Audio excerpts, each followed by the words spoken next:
Before I go in the house, I've been out here for, well, a little while doing some artwork.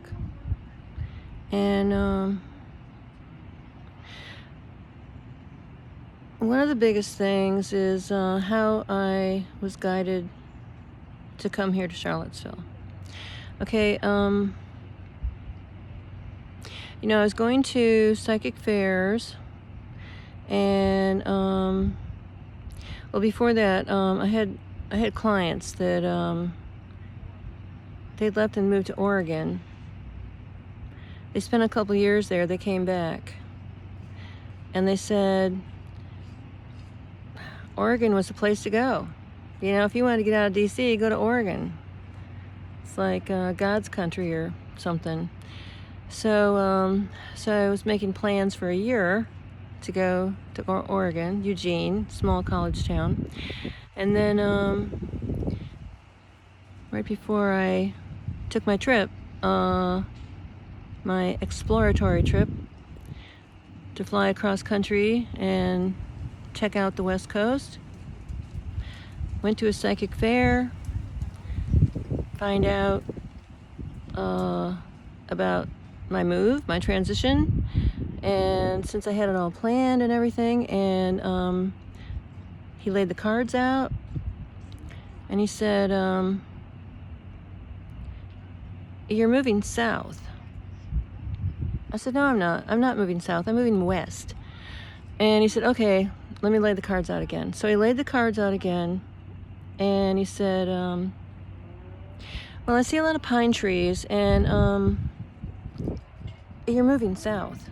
I said, okay. So I took that into consideration.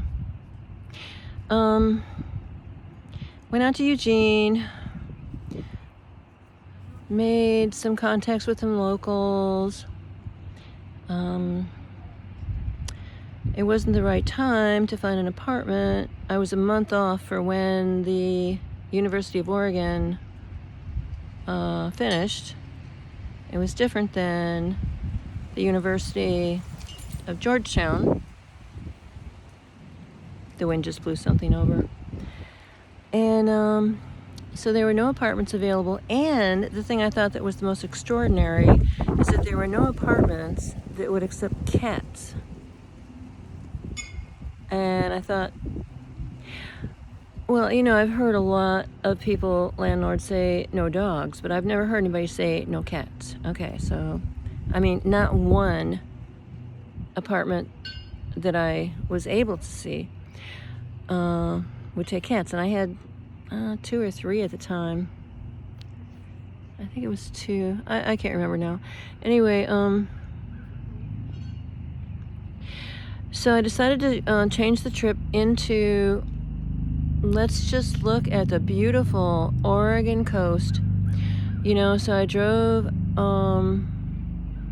from practically the top of the state, Haystack, all the way down to, Northern California. So then I went into Northern California, and I wanted to see an old growth forest. I figured this might be the only time in my life I'll get a chance to see an old growth forest.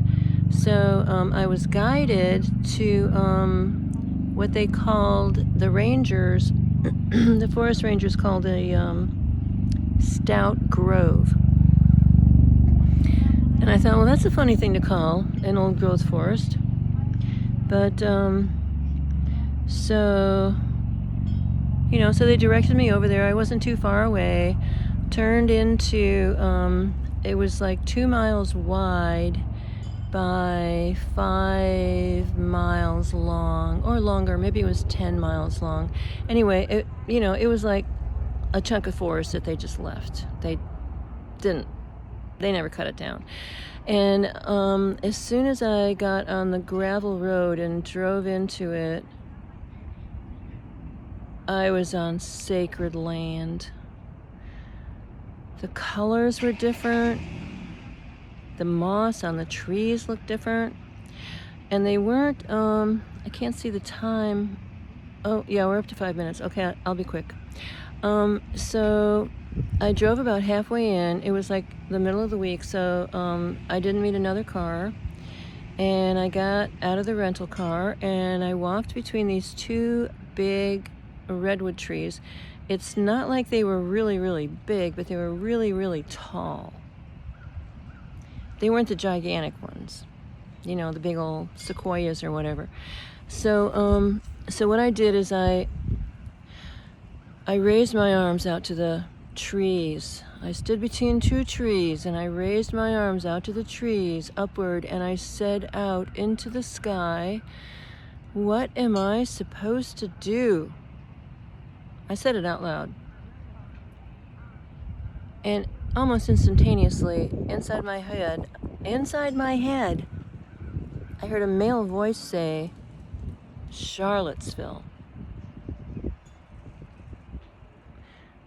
And Charlottesville had a meaning to me at the time, which I'll get into in a later video.